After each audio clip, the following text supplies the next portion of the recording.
آپ جانتے ہیں میں اجتماع گاہ میں آیا ہوا ہوں، آپ کے لیے خصوصی پیغام ہے۔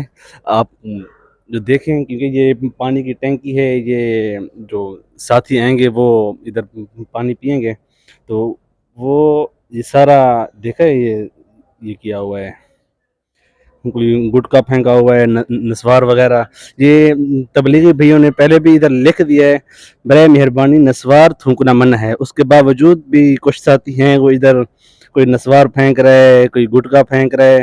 خاص طور کراچی میں گٹکا عام ہو گیا آج کل، تو برائے مہربانی جو بھی ادھر آئے، ہاں چھالیوں والے سب چیزیں عام ہو گئی ہے۔ جو ساتھی بھی ادھر ہے اپنا نسوار اور گٹکا وغیرہ اپنا گھر رکھ کے ہے، جیسے آپ رمضان شریف میں روزہ رکھتے ہیں نا، نسوار اور گٹکا نہیں کھاتے، اس طریقے سے آپ 3-4 دن اور بھی گزارا کر کے ادھر جس ٹائم آئیں، نہ نسوار لے کے نہ گٹکا لے کے، کیونکہ جو دوسرے ساتھی ہوں گے وہ بھی پریشان ہوں گے آپ کے گٹکے اور نسوار کی کچھ بدبو ہوتی ہے، اس سے ساتھ والے گن آتی ہے۔ اس وجہ سے برائے مہربانی کوئی نسوار اور گٹکا لے کے نہ آئے۔